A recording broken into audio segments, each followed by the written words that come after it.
Okay, how's it going? Happy Sunday, everybody. Gonna hold tight for a little bit and we'll see how it goes. Wait till a few folks come in.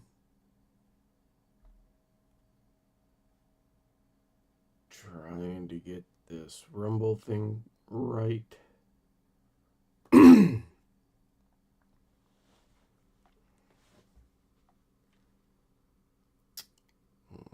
What do we got going on here?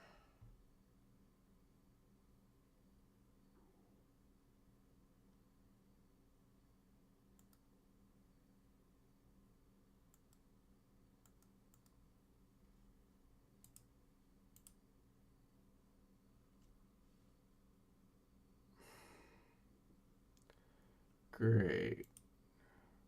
What's this say? Please use keyframe frequency for 4 seconds or less. Whatever.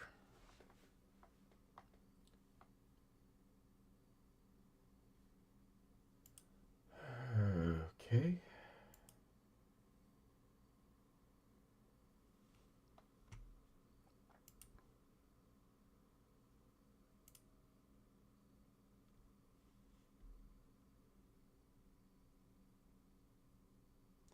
All right. Looks like we're good on Rumble now. Live on YouTube. Current keyframe is. I have no clue what that keyframe crap says. But whatever.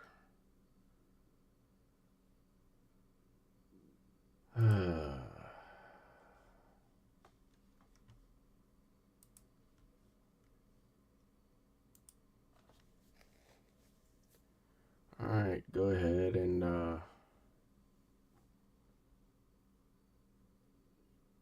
chat it up. Hey, Mr. Somebody, how you doing? No audio? How about now?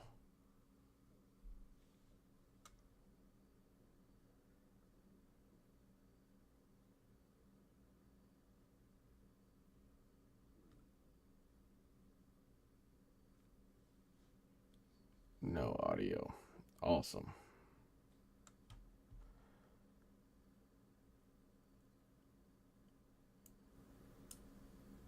Check, check. 1 2 1 2.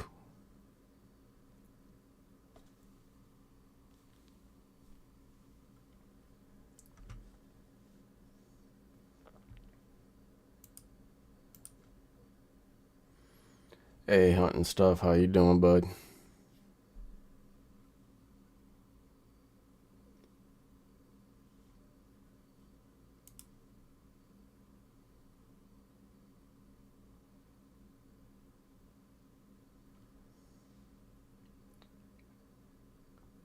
Not very loud. Okay.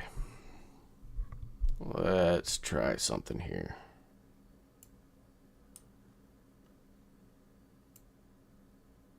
Is that better? LTO, what's up? Alright. Better. Doing okay. I'm doing. It's been a rough year. But and everybody. So, all right, we got 4 on YouTube, 2 on Rumble.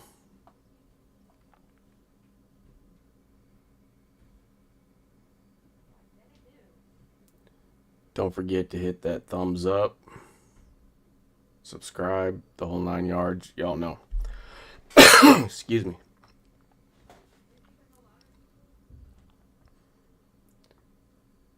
Uh-oh. Yep. So, if y'all didn't watch my preview video, kind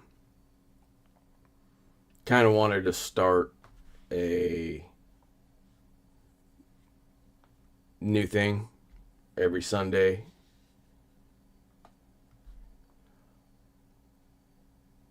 Jeez, Logan, you're getting old, buddy.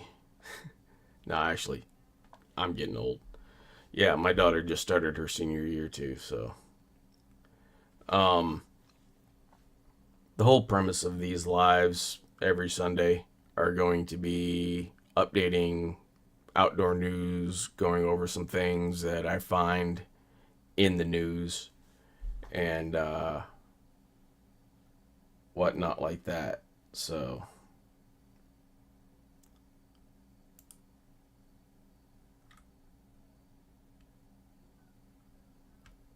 okay, something's going on with Rumble.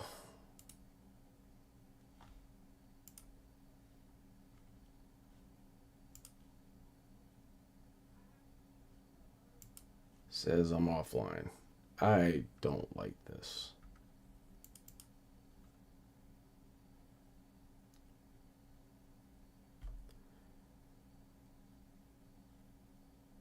Okay, it says I'm live now.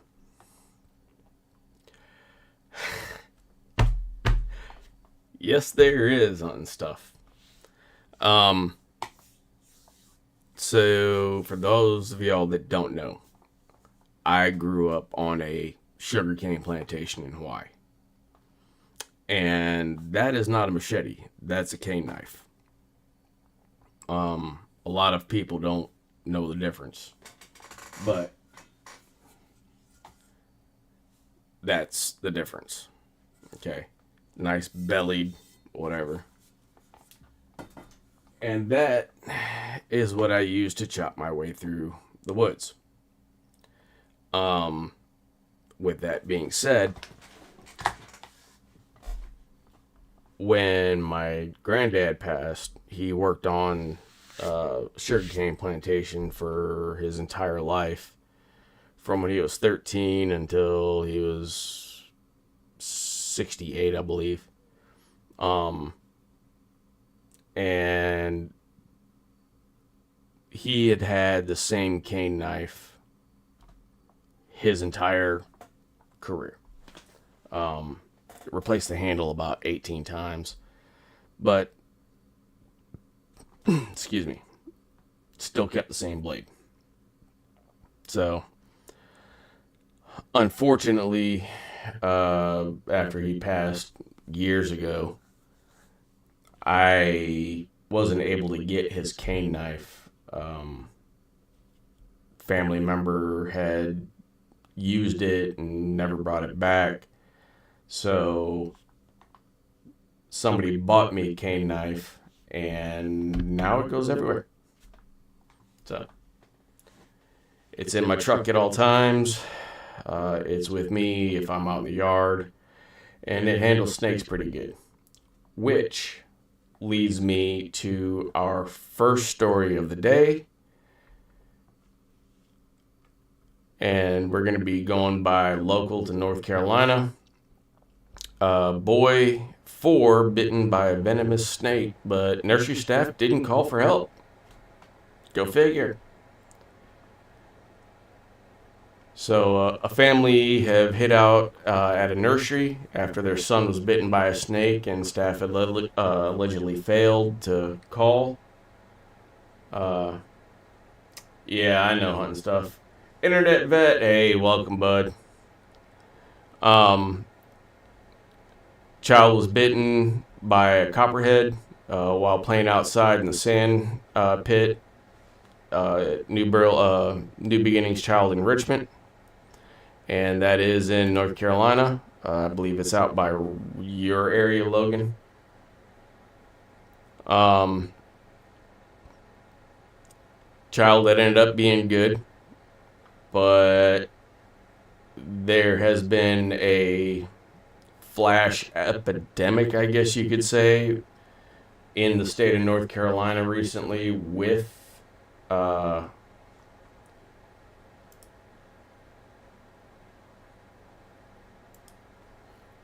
snake bites. Sorry, there was something that popped up here.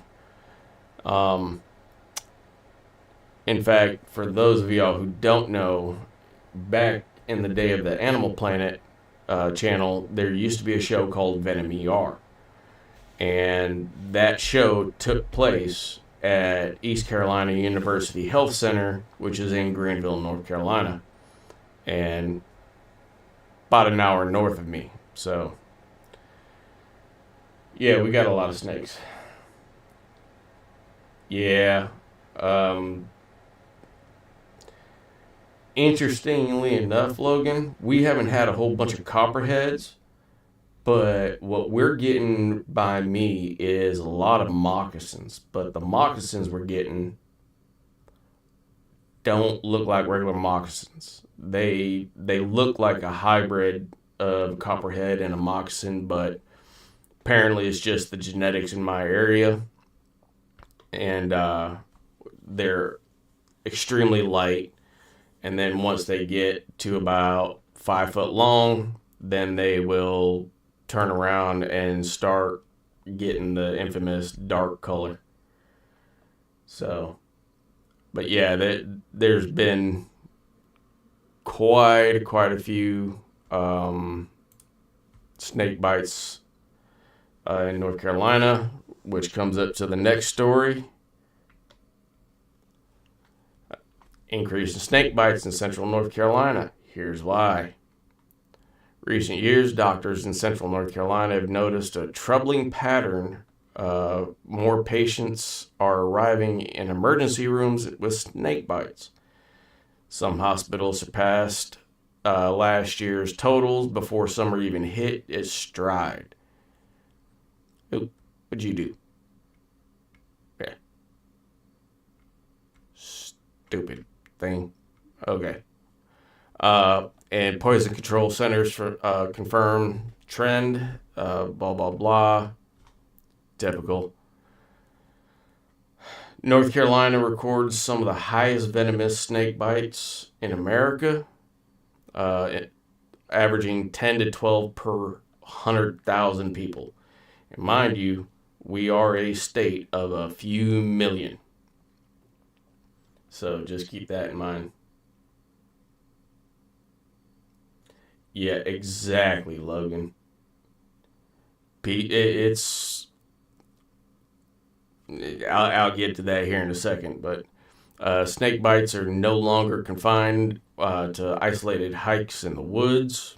I get them in my yard all the time. In fact, I get moccasins in the back creek, and I do get copperheads over on the side woods. For many residents, the news is unsettling. One Raleigh woman was bitten in her own backyard while tending her chickens. Now, for those of y'all who don't know, Raleigh is not a rural, barely even suburban area. I mean, there are suburbs of Raleigh, but for the most part, if you're within the city limits of Raleigh, you're in a very urban environment. So just keep that in mind if y'all can. Even for people who rarely think about snakes at all. So they're focusing on the Piedmont region, which is way west of me, but it's not only the Piedmont, it's just the most populated area, and folks around me tend to take care of their own problems, if you know what I mean. I did have a light moccasin out probably 3 months ago that I seen, and my neighbor's son across the street, he got himself a new belt. We'll just say that. So, Central North Carolina Piedmont region, anchored by Charlotte, Raleigh, Durham, is marked by rolling hills, mixed forest. No, that's in the suburbs. Charlotte, Raleigh, and Durham, if you're in the city proper, you're in urban environments. Conditions make it especially favorable for snakes, forest edges, streams, ground cover. Yeah, if you are in the suburbs, that is true. Most local species are harmless, including the black rat snakes, cordon snakes, garter snakes. Well, what they're calling the black rat snakes, we don't call black rat snakes. We call them black racers because them things are fast.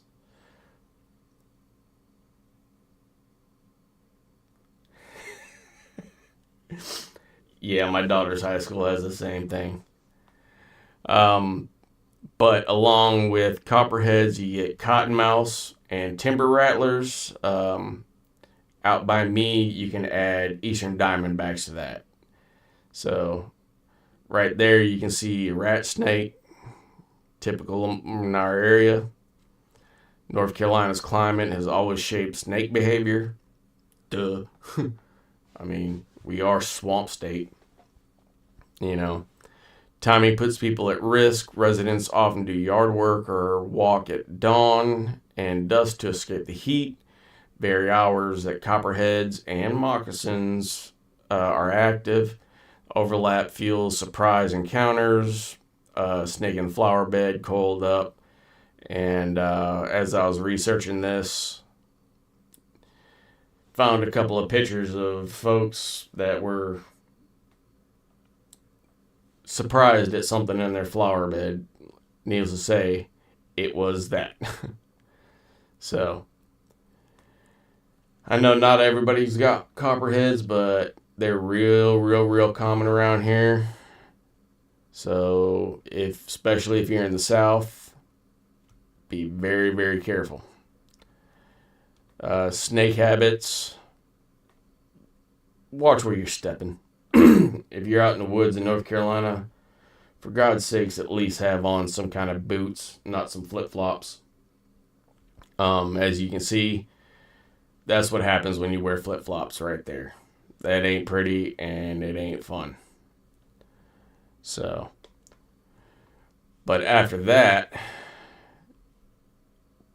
there's a little bit of another issue going on around my area and within the state that has really caught my attention, let's say.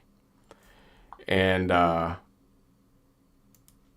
we'll start with a story that's fairly local to me. It's within the same county, but Logan can attest that if it's within the same county, it can be 80 miles away, most likely. So, but what we have is an actual outbreak of rabies. So there was another story that I saw within easy driving distance of my location, but once I went searching for it, I couldn't find it again. So Monday, July 21st, Craven County Health Department was notified that a raccoon that was found on Old Brick Road in Vanceboro had tested positive for rabies. Rabies is a fatal disease. It can be prevented if post-exposure, whatever that word is administered. Rabies can be transmitted through bites of infected animals or via contamination of open wounds or mucous membranes with infectious materials, such as saliva. I think we all know that. But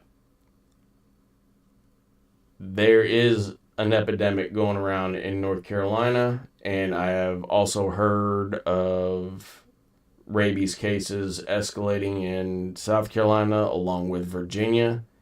So anybody along the eastern seaboard, be careful. It might be time to take a few critters out that you normally wouldn't bring to market for trapping wise. So just keep that in mind, especially when you're going to remove a critter from the trap. I know any number of times I've thought it was dispatched, I guess you could say, and the last couple twitches could have hurt me bad. So just keep that in mind. Make sure y'all are wearing gloves, at least to release a critter. If y'all don't want to wear gloves, setting the trap or whatever else, that's on you, but that's on you. Okay. Now, another story about rabies coming soon. This is 2 counties over for me, which is actually closer than the last story, which is hilarious. So, they found a foxhound with rabies. And for those of y'all who don't know, here in North Carolina, we have deer hunting with dogs. It's a very common sport here. It's actually embedded in our state constitution for outdoor sports. And somehow, some way, this hound, which is used for primarily deer hunting and also fox hunting, they run coyotes and fox clubs, got infected with rabies. It sucks because there is an epidemic around here of folks not vaccinating their dogs, especially their hunting dogs. They see them as throwaways, I guess you could call it. If a dog don't hunt the way they want, they just leave it out in the woods. So I know I haven't filmed it because I don't like posting it, but y'all would be surprised how many dogs I catch in my traps every year. God forbid if I'm out deer hunting or whatever and I see a deer, all of a sudden, boom, there goes the dog chasing the deer off. So we do have some wild packs going on. So just keep that in mind. I know, pretty sure all of y'all should be good. Logan, I don't know if y'all got hunting dogs or whatnot, but make sure and keep them up on rabies. I know Penny, my dog, is up on rabies, and she comes out with me all the time. So keep them dogs up. So we'll go to the next article here. Rabid fox attacks 2 people in the same day in the same neighborhood in Western North Carolina. So, authorities are investigating after a rabid fox attacked 2 people in North Carolina in 2 separate attacks on the same day. What I don't know if they will get into, they were literally like 1 block apart. But both of the wild animal encounters took place in Aberdeen, a town about 95 miles east of Charlotte in Moore County, which Moore County is probably a 6-hour drive on the highway for me. Yeah.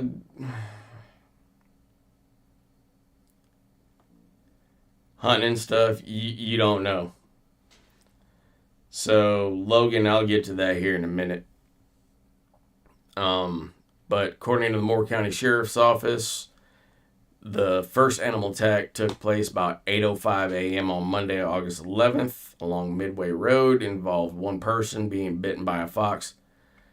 The second attack took place the same day, about 8:35 a.m., on Sycamore Street, and involved a person bitten by the same animal, according to the news.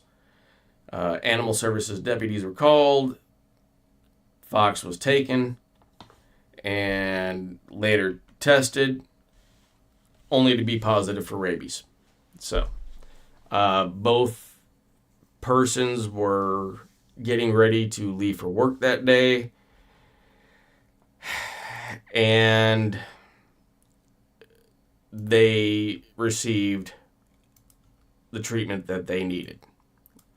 So, now, all right, good to know that, Logan.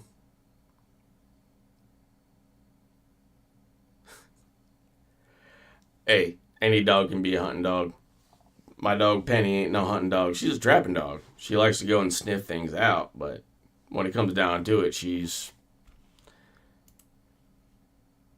a wuss.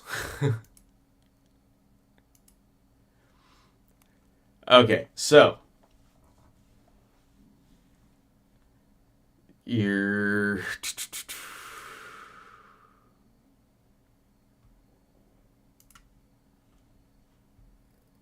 thoughts on the NC submerged trapping law in regards to what?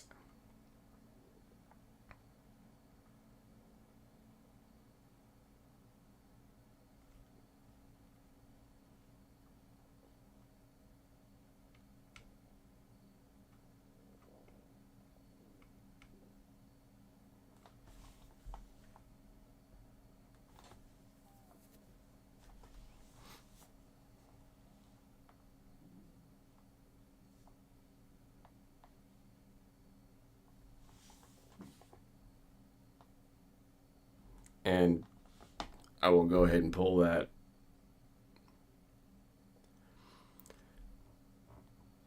Okay.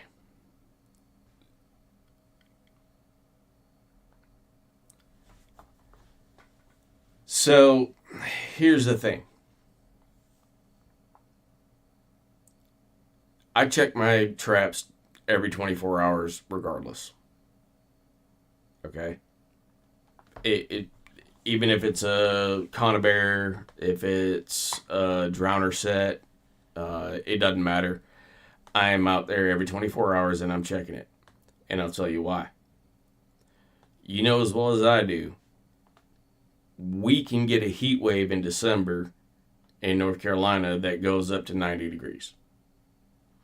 And I don't care how cold it was, if you're in a ditch, yeah. If you're in a ditch, and believe it or not, there's a lot of states out there that have a 72-hour check. I believe Montana, Wyoming, Idaho, Utah,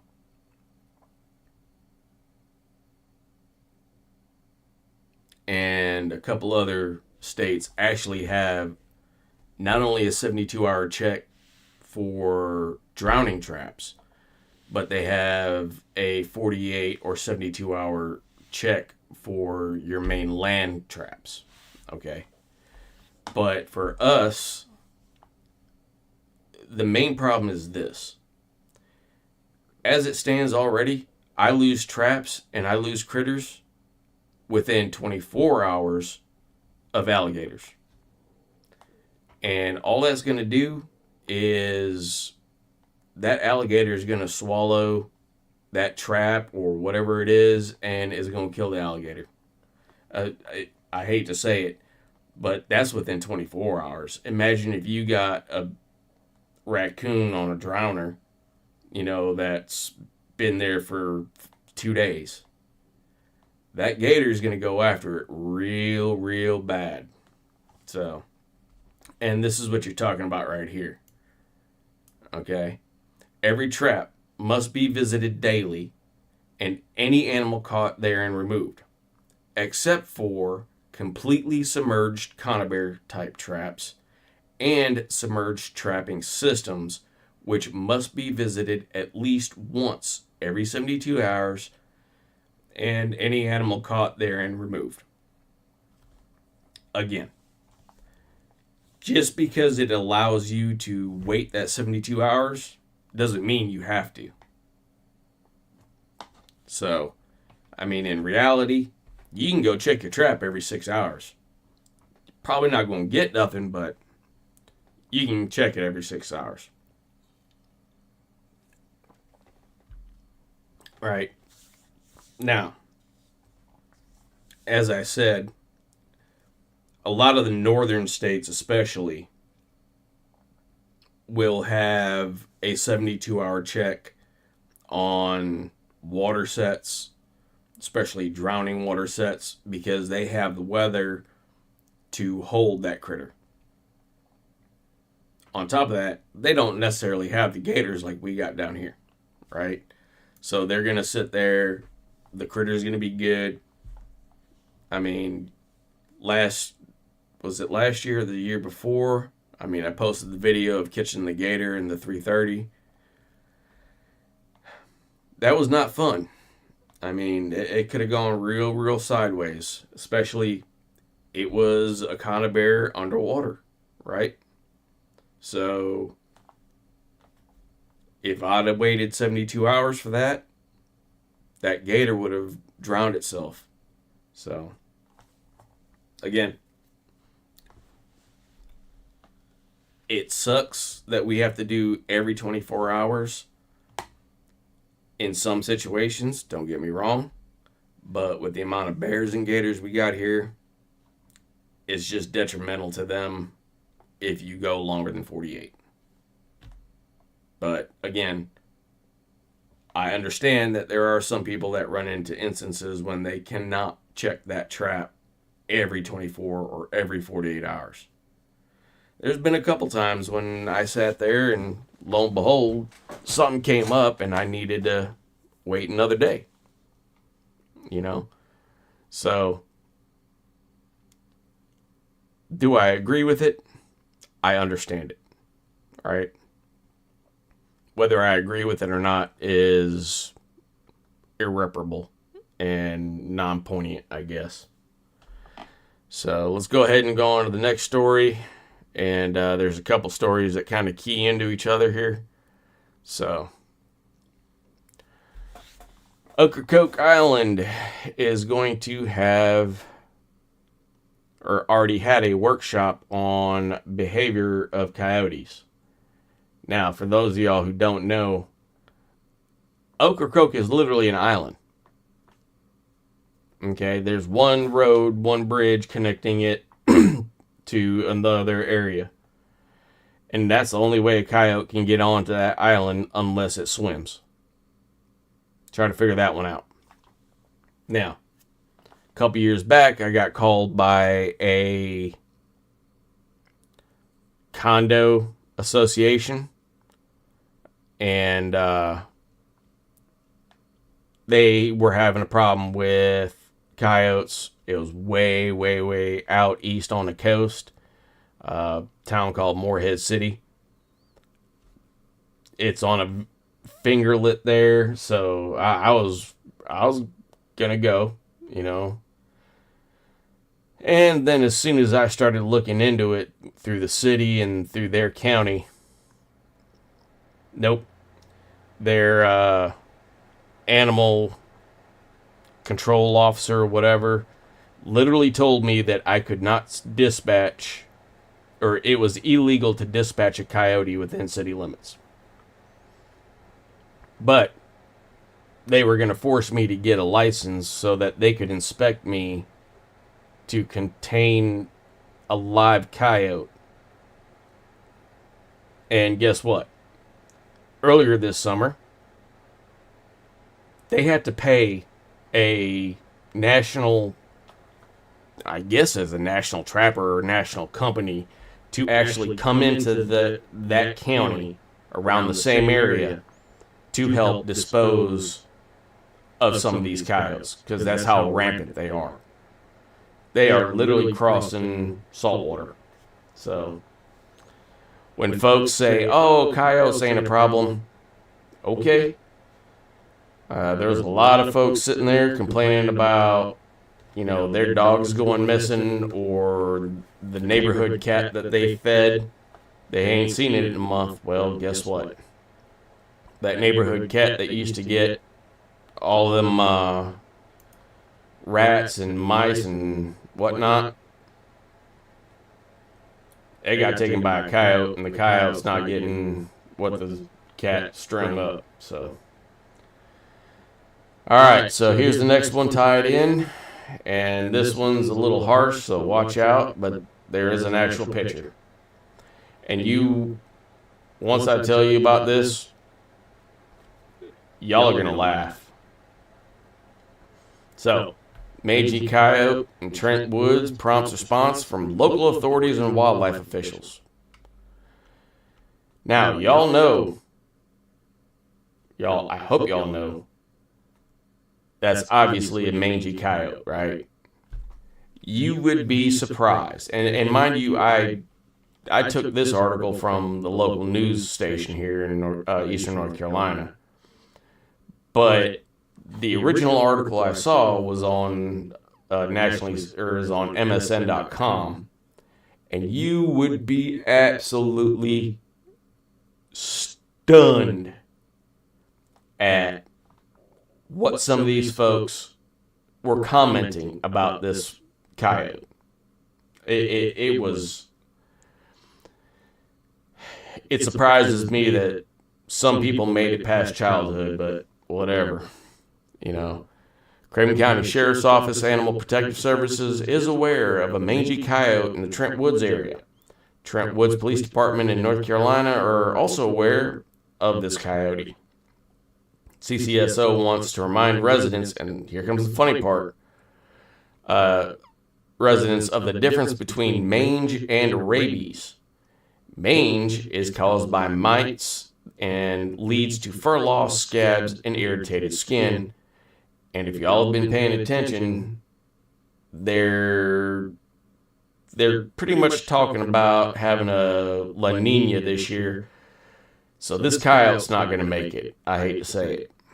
Rabies affects the nervous system and can cause unusual aggression, stumbling, or paralysis. Sadly enough, I've seen that. And this coyote is suffering from mange, not rabies. Now, some of the comments that I saw online about this story, I promise you, y'all would just die laughing, okay? It would go so far as to someone blaming hunters for this coyote to get mange. How they made that mental gymnastic leap, I have no clue. None whatsoever. But they made it somehow. And, well, let's just say that, oh, there was another one. That's my favorite one. There was literally people arguing, saying that was a chupacabra. Think about that one. They got into an actual argument with me online, saying that they were a wildlife expert, and that was not a coyote. That was a chupacabra. Anyway, some of these people are, like I said, I don't know how they made it past childhood. It's just absolutely surprising that they are actual adults. So, all right. So, I had two stories that were very similar about this, but when I went to go back to get the first one, it wasn't there anymore. So, unexpected scaly visitor at Mattamuskeet School prompts professional intervention. So, for those of y'all who don't know, Lake Mattamuskeet is up a lot farther towards the Virginia state line and is pretty much the boundary for gator habitat in the wild naturally. So, I mean, he's just a little guy. He's only about 6, 7, maybe 6 foot long. I mean, you figure that brick is 8 inches. Okay, maybe 4 foot long.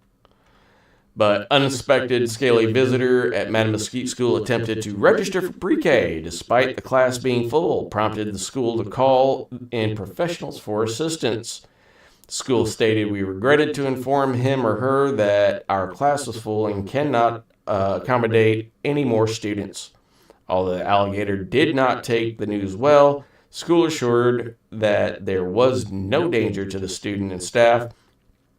There is no activity going on in that particular building, and we appreciate Mr. Spencer for keeping watch over our visitor until the professionals arrived, the school said. And they have a little video. The other article that I tried to go back and find about that, it was a little bit funnier than that one, but long story short, there was a 8-footer that was found over in far east Craven County near Jones County line, and the local sheriff deputies, let's just say, once the state biologist Chris that helped me with my gator, once he came out and took care of it, the deputies they got a little happy. They got a little more brave, is what I'd say. And they started taking pictures of it and quote unquote arrested him. And it was actually a pretty funny article. Unfortunately, like I said, I couldn't find it again. And this is the last one that I've got for local news. But this is just to give you all an idea of what life is like in eastern North Carolina. Car collides with a bear near exit 490 in Princeville, North Carolina. Y'all can see the damage to that car. And I hate to tell you, but that's a little bear for here. Edgecombe County, the Princeville Volunteer Fire Department quickly responded to a motor vehicle incident at near exit 490, where a car collided with a bear. Emergency personnel arrived on the scene within 3 minutes after receiving the call. Officials stated that the occupants of the vehicle were not injured in the collision. However, the vehicle sustained major damage. You think? I would say so. The last bear collision I saw on my road up here, it was against a Ford Focus and about a 530-pound bear. And there was a debris field that stretched for a good 150 yards. The engine of the Focus was literally in the back seat, and I was absolutely surprised that the driver survived that encounter, which, God bless. So, but okay, so while I'm transitioning here to a more national story, anybody got any questions or comments?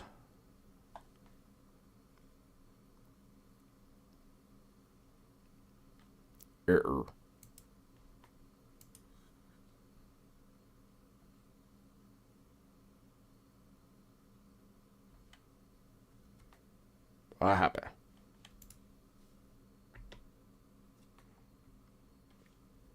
Anybody alive out there?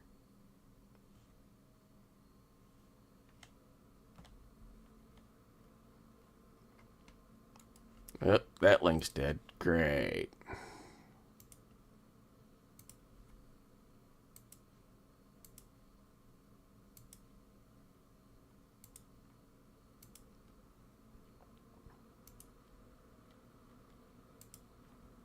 And yeah, I do have quite a bit more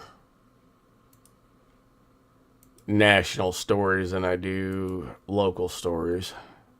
But I will take this time to let y'all know that my email address is scrolling across the bottom of the screen. Careful, Logan. Careful. So if y'all come across any stories that you would like to see, go ahead and email them to me, and I will try to get them onto this particular stream within the next week. Again, I plan on doing this every week, so hopefully it'll have a good time, right? So, what do we got here? Okay. All right. Unfortunately, most of the international ones that I've got are, or national, not international, sorry, are a lot more tragic. So, just keep that in mind, y'all. So, first one we got. Uh-oh.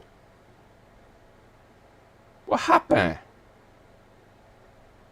Oh, boy.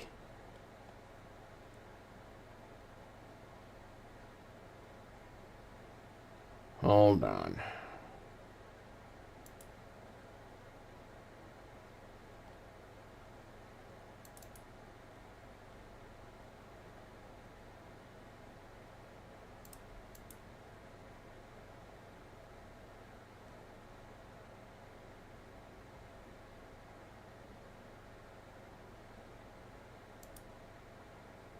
Oop.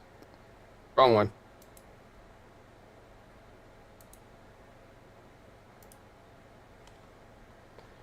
Alright, looks like I've got to start that one over again. Great. If y'all can't tell, this is my first time. I've literally spent all week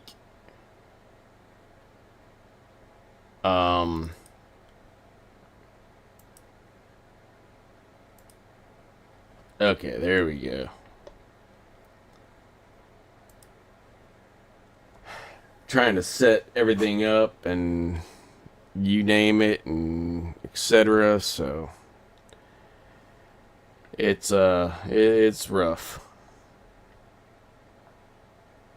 Oh, I hate y'all. I'm about really starting to get sick of tech here.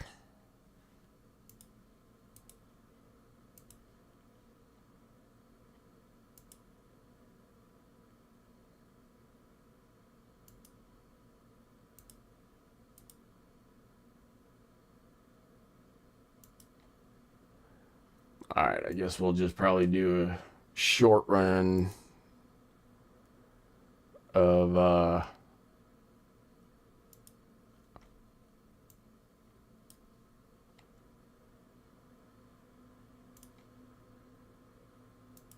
national news. I did look for some international things, but there was really nothing that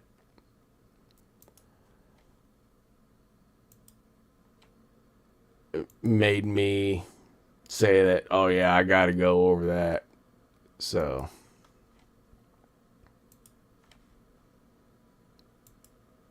alright.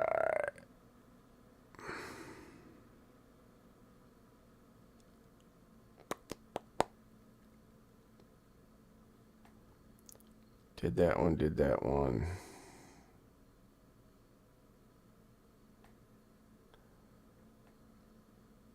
Yeah, we'll do this one. Alright, so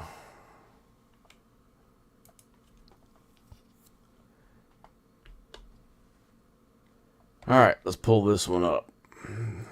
First story, national, and this one's a rough one.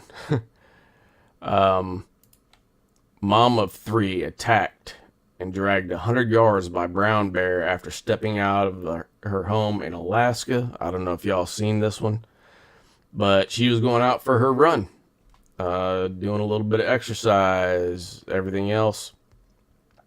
Next thing you know, yep, brown bear got her. So Ariane Fabrizio Colton, 36, miraculously survived a terrifying encounter, but has remained hospitalized since the ferocious animal left her with severe injuries requiring surgery Tuesday morning, according to local wildlife officials and her devastated family. Around 5 a.m., the bear charged from a nearby property and ambushed Colton roughly 150 feet from her Kenai home, dragged her down the road before a neighbor found her shocked and bloodied body in his yard. So there is the woman and her family. Just goes to show you there's a reason why Alaska allows carrying of... Am I that boring hunting and stuff? Come on, man. I got some funny articles, if that helps. No, if I understand. If you're tired, you're tired, Bubba. I'll try to get done through these, so... missing nonverbal New Orleans boy 12 found dead in apparent alligator attack. I know this one made national news. Little Brian Vasquez drowned after suffering blunt force trauma during an alligator attack in New Orleans. And I don't know if y'all have been paying attention, but there's been quite a few main stories. Well, then get out of bed, silly. But there have been quite a few stories that I've seen throughout this year of an increase in gator attacks on humans and dogs. In fact, I just saw the headline of one where some lady's dog was getting attacked and she saved it or something. I don't know. But with that being said, along with gator attacks, I've also noticed mountain lion attacks. Yeah. Band of mountain lions savagely attack California farm, slaughtering 15 alpacas. Now, down in South America, like Peru, Chile, all that kind of stuff, alpacas are their prime prey. But unfortunately, if you read the article, a devastating mountain lion attack at a California farm has left 15 alpacas dead, and their owners still grappling with the senseless killing spree. Retired Navy nurse Julie Barr never lost an animal to an attack. Prior to last week, when her once peaceful 340-acre farm, 2 hours north from San Francisco, so she got cha-chang, was invaded by apex predator over the span of 3 days. Barr, who has spent close to 10 years raising alpacas, is still in disbelief over the slaughter, as the lions shockingly didn't even eat their prey. A lot of folks don't understand that a mountain lion will just kill to kill sometimes. They do, however, come back to the kill and save it for after dinner snack or something, who knows. It's not likely they just killed one and ate it. They just killed, she explained to the outlet. They killed 15 animals. They're not going to eat 15 animals. They came back 2 nights and killed. Her ranch, tucked away in the hills of Lake County, was first attacked on the night of August 17th. Barr and her husband heard a crash, so that the couple went to check their alpaca enclosure, which had a small section of fence smashed out by the camel-like creatures who were looking to escape death. So, I think we all know how the state of California handles their wildlife problems, because here's the next one. Horrified couples watch helplessly as mountain lion kills their small dog. Quote, "I heard his neck crack." End quote. So there you have a little picture of, what's the dog's name? Bodie, yeah. In Boulder, Colorado. Again, another state that handles their wildlife issues just like the state of California. They're not understanding, and I can guarantee you that these folks were the ones that voted to eliminate the entire mountain lion season in Colorado, and they were probably also the ones that voted to reintroduce wolves, because they reintroduce everything away from the cities where these people vote from, so they don't understand. But now, since they've enacted all these laws and got what they voted for, all these critters are coming up into the city areas and suburbs, and now they're affecting the people who voted for it.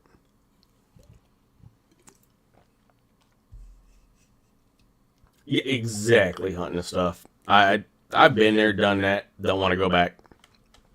I got yelled at for sitting and having a cigarette outside of a restaurant by cops, because I was literally just having an after-dinner cigarette, but yet on the other side of the parking lot, there was 3 or 4 guys sitting around there smoking a joint and passing a bowl, smoking weed. They were okay, but since I had tobacco, it was bad. So, alright, so we're going to go on this little trend here. 11-year-old girl attacked by mountain lion outside of her Malibu home. That's Malibu, California, y'all. 11-year-old girl was attacked by the mountain lion outside of her home in Malibu, California, one of the nation's most exclusive celebrity enclaves. The girl was feeding chickens at a residence in the neighborhood of the famed Pacific Coast Highway on Sunday evening when when the mountain lion suddenly emerged from the bushes and clamped its jaws on the child's arm. She was rushed by her family to the local hospital where she is recovering. Luckily enough, she survived. However, this just goes to show you, now it's affecting the people who voted for it. And if I showed y'all some of the comments on this article, you wouldn't stop. Yes, exactly. Backwards doesn't even explain that whole thing, right? So I saw this particular article on a different news feed than I got this one, but yeah. I mean, there's a couple of sensible comments, but some of the idiocy amongst these people, I'll just show you one. All right. All their natural habitat was either burned out or built over free-range chickens, while quaint is lion food. You're inviting trouble. What? Really? Or here's another one. Why euthanize an animal behaving like an animal? Her family lives in Malibu. They know that they paid millions for. If it were my child, I'd be sad, but as a culture country, this is nothing to react to. We don't euthanize sexual predators. Good suggestion, let's do that. She said it, right? Where is the logic in this? I mean, that's I got echo going. Oh, the air conditioner just kicked on. That's probably why. But, you know, that's some of the backwards thinking that some of these folks have. You know, it's just...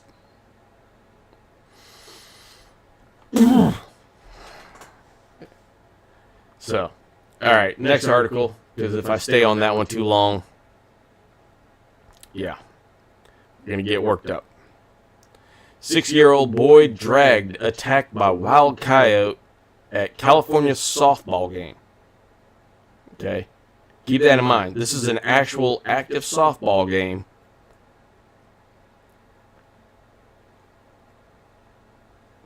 I'm not saying that I don't understand that, hunting and stuff. I can understand valuing animals. I think we all do in here, right? But yeah, you're correct. When you put a voracious predator above humans in your sense of hierarchy, you got issues. That's all I'm going to say. So, a 6-year-old Southern California boy was dragged and attacked by a coyote at a softball game earlier this week, but is expected to make a full recovery. Enoch Palomar was attending his sister's game at Del Amo Park in Carson when the attack unfolded. KTLA reported a person filming the action on the field captured audio of Enoch's screams as a wild animal was biting him behind the softball field. And there you have a picture of the attack. There's the coyote running away. As you can see, that is a healthy California coyote. There's nothing wrong with that dog. It's not mangy. Doesn't look malnourished. You know, when it gets to the point where animals are attacking a young boy at an event where there are tons of people, that shows me that those critters are no longer scared of humans. They've lost their natural fear, and they need to be taken out. They need to be depopulated in that particular area. Plain and simple. Now, got a couple funny ones for you for the National, and we'll go ahead and wrap it up and do a little bit of a Q&A. Hopefully we'll get a little bit of response on that. All right. A freaked out Staten Islander chased by furious turkey in wild driveway showdown caught on camera. So, a Staten Island man found himself in a wild confrontation when a feisty turkey chased him around his driveway in a bird brain showdown caught on camera. Noel Cologne, had just stepped out of his house when and was heading to work when the winged menace swooped in from behind and aggressively flapped after him all the way to his car. I'm sorry. And they got the video here. Go ahead and play this.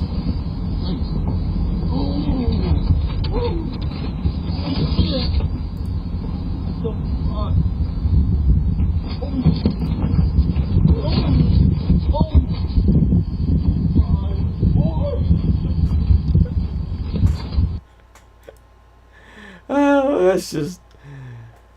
that's just absolutely hilarious. Yeah, the turkeys. It's all the turkeys. Oh man, I think it's absolutely hilarious when, especially down by me, because I get a lot of retirees and a lot of vacationers and stuff, which that's a whole nother story.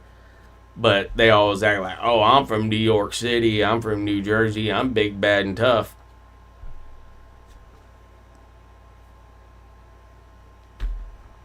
You run from a turkey. I don't know about you, but that turkey attacks me. I'm thinking, Thanksgiving dinner early. That's all. Anyway, we'll keep it clean for the YouTubers. And we'll go to our final story here. Florida man calls police after wild boar barrels into his home. You know we got to have a Florida man story. But this is actually... yeah. It's not unusual to hear about Florida man finding gators in swimming pools or snakes under the hood of their car. But a wild boar crashing through the sliding glass door and tearing up someone's living room, that's a new one. So, we'll go ahead and watch this little video. Oh, stupid ads. Come on, stop it. Stop it. Stop it. Alright, so who's seen the video? Oh, hold on. Here we go. Crashed through a sliding glass door. Body cam video first shows the boar calmly standing in the living room while the man sits nearby on the couch. Then when officers attempted to remove the boar, it went wild, charging at them several times as they tried to lasso it with rope. Body cam video first shows the... I want y'all to see. That's a big pig. Right? That's a good 200-pound pig. Look at the old dude over here. He's just sitting there like, what? That's an old man in his chair right there. That's all that is. That is absolutely hilarious. And then, of course, on its own, escaping to the woods. I don't think you can have boar and calm in the same sentence. No. I just thought that was absolutely hilarious. You've got an old man just sitting there chilling there, probably called the cops, said, hey, oh my God, there's a wild boar that crashed through my window. But he ain't moving because it's Sunday game day, I guarantee it, right? That and he's in his comfy chair. Don't mess with an old man in his comfy chair. So... alright, y'all. That's pretty much all I've got. Got any questions, any suggestions? Let me know. Again, if you find any articles, videos, I will go ahead and send them down to my email that is scrolling across the bottom. trapperscab76@gmail.com. Yeah, the bird ones are absolutely hilarious. Because, I mean, I can kind of understand chickens, because they're mean little fusses, but, right?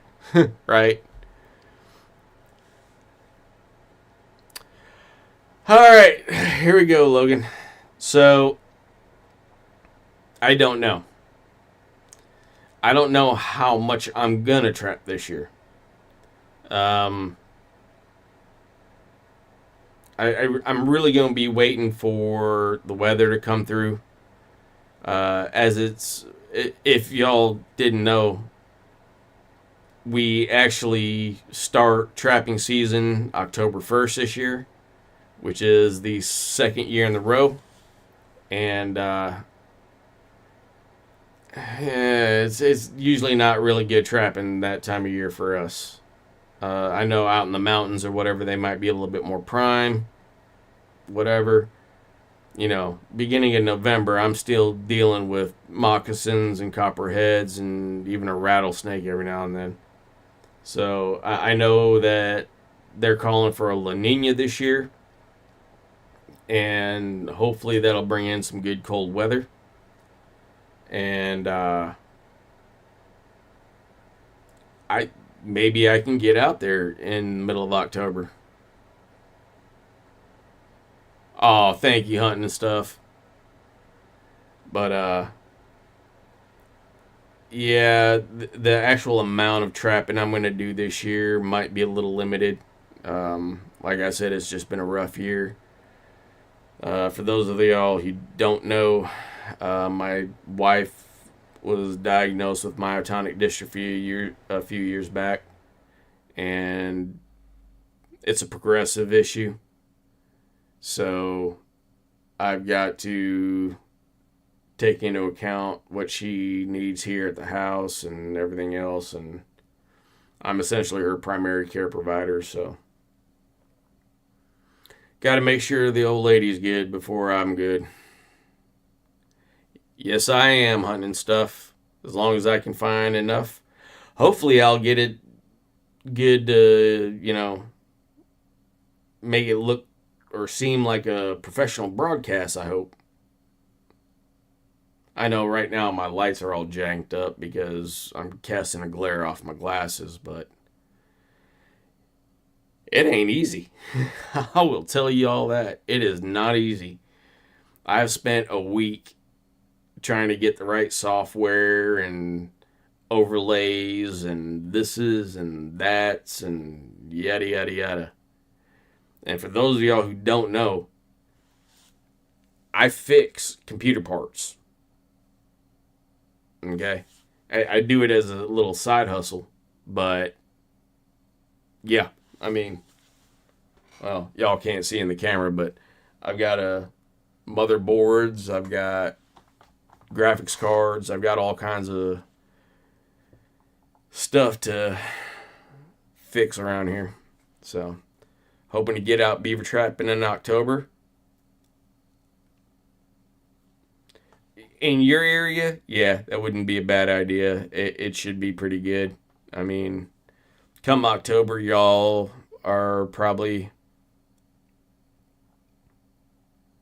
Alright, Hunting and Stuff. Appreciate that.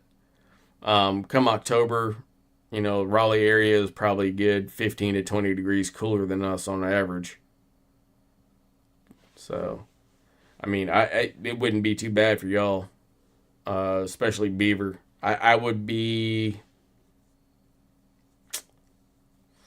a little worried about the primeness of the beaver. They probably won't still have, a full undercoat yet. North Carolina, full undercoat for the beaver doesn't usually get there until around December to January time frame. That's pretty much for the entire state. With me, it's more towards January. And by that time, half of them are already bit up. So, but yeah, they shouldn't be bad for y'all.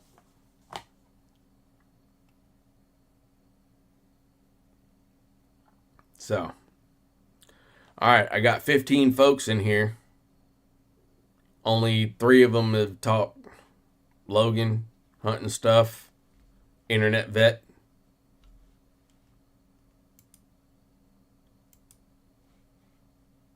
Where's everybody else from? Who is it? Come on, speak up.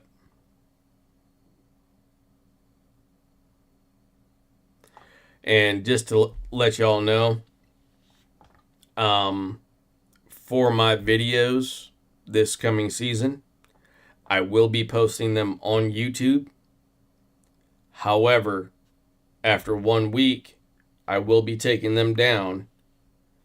But all of my videos and all of my lives will be over on Rumble.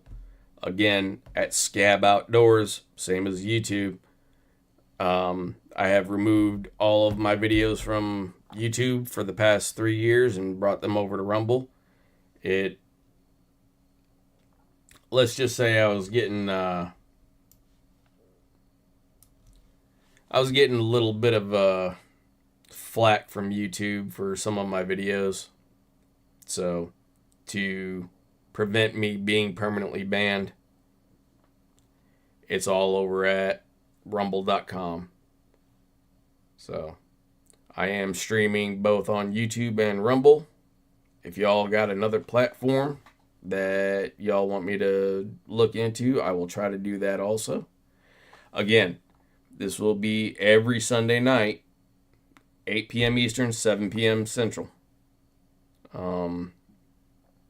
Hopefully it'll catch on and go from there. Don't forget to hit that thumbs up. And if y'all are new, hit that subscribe button. It helps me a lot. Planning a long weekend line mid-October. Nothing till January when finals. Yeah, okay. Nah, I got you.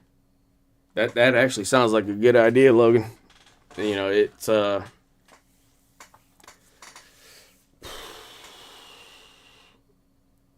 if I do hard trapping this year, like barrel down and do lines and whatnot, it'll probably be around Christmas. I most likely bet that.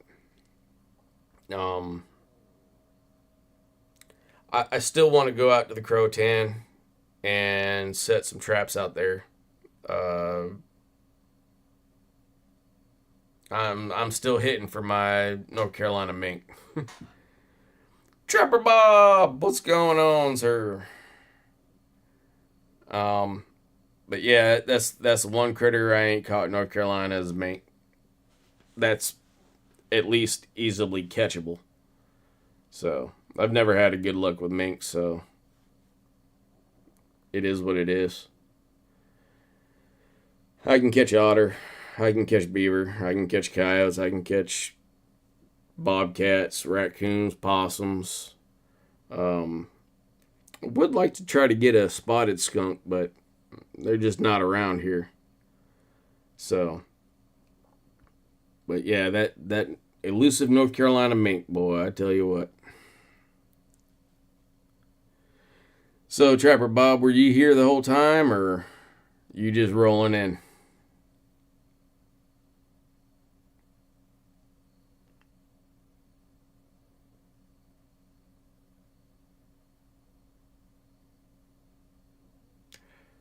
Oh, I've seen mink tracks.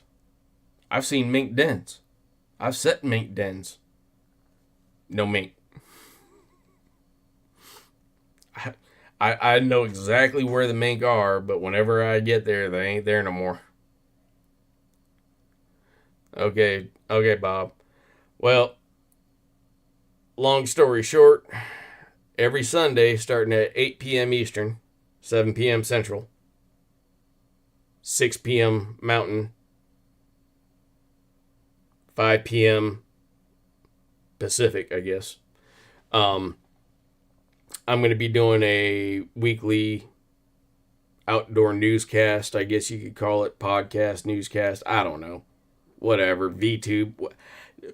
Logan, you're the youngest one here. Tell me what the hell this is. But anyway, I go over some stories that I find in the news. Get some, put some updates out there. My email for any kind of submissions or any suggestions is scrolling around the bottom here. Plan to do about an hour and a half show each Sunday. And, go over some local, some national, some international articles all involving outdoor wildlife, hunting, trapping, fishing. And possibly even do some wildlife updates as far as seasons and any new laws or stuff like that pertaining to individual states. As Logan pointed out, for the state of North Carolina, they have moved drowner and fully submerged conibear sets from a 48-hour check to a 72-hour check. And yep, I had that one, but Logan went ahead and brought it up, so I talked about it early. But if there's any kind of laws or anything in y'all's states that you'd like me to go over and bring more to the public and whatnot, go ahead and submit that on my email. And can't promise that I'll get to it that particular week. This stream, Logan, is this a podcast? Is it a vlog? Is it a newscast? Is it a VTube show? What? I don't know. There's like so many terms for live events online now. I don't even know what this is. I don't know if it's a podcast or what.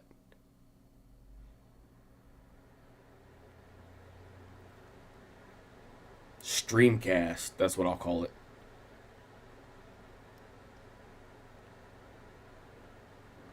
You know what, hunting stuff, I am too, but that's been a couple years now, believe it or not. Same thing with the wolves. A lot of folks don't realize that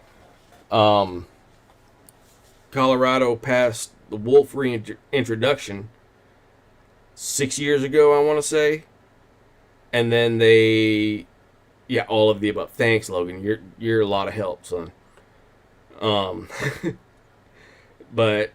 then a couple years ago, they passed another reintroduction into a different area.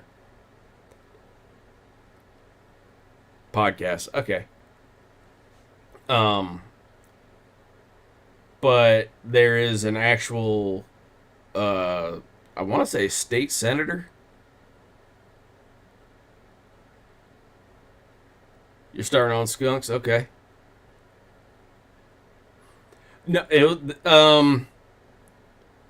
so there was a second law that they enacted last year. 2 years ago, there was a modification of the current law. The law at the time. So the original thing 2 years ago was to not allow hounding of mountain lions.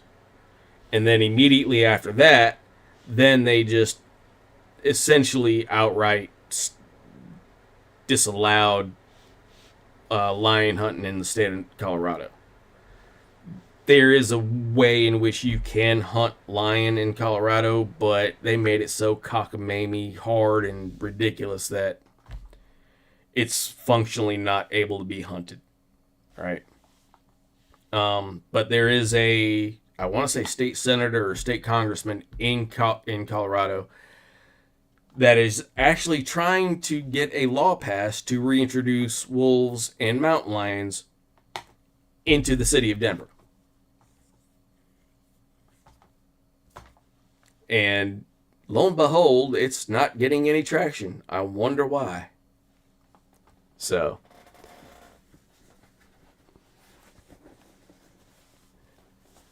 no, it wasn't an election. It was just a local state law thing out there. It was weird.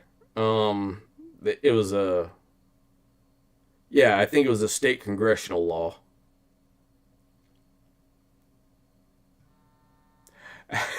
I remember seeing that video. I do. Why is that being an idiot? He was against outlawing mountain lion hunting in the first place. He was also against reintroducing wolves, especially in the areas that there are primarily ranches, right? So, to counteract that, because obviously all the people who aren't affected by it in the city of Denver are the ones that voted for it, all right? Denver municipal area, which is Aurora, people who don't actually interact with wildlife. He is now saying, okay, fine, y'all want to play that game. He's trying to enact a law to get them introduced into the Denver area so that these people who never are affected by these laws are now affected by them. And essentially, long story short, they get to experience what everybody else that they voted against now gets to experience, right? So, yeah, sorry about that. No, he was originally the loudest voice in their state Congress against the reintroduction of wolves and the banning of mountain lion hunting. And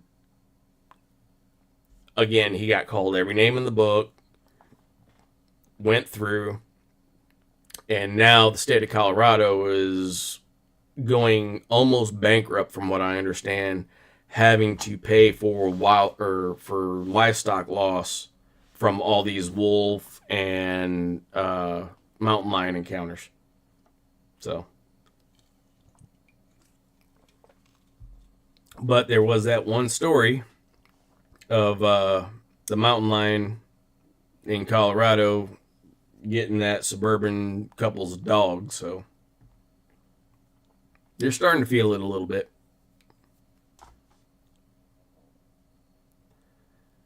So, all right, everybody. Well, it's getting on 9:30 here, and my wife's yelling at me, and my daughter's got school tomorrow. So I'm gonna go ahead and get on out of here. Again, any suggestions or submissions, trapperscab76@gmail.com. Appreciate y'all. Like, subscribe, do what y'all do.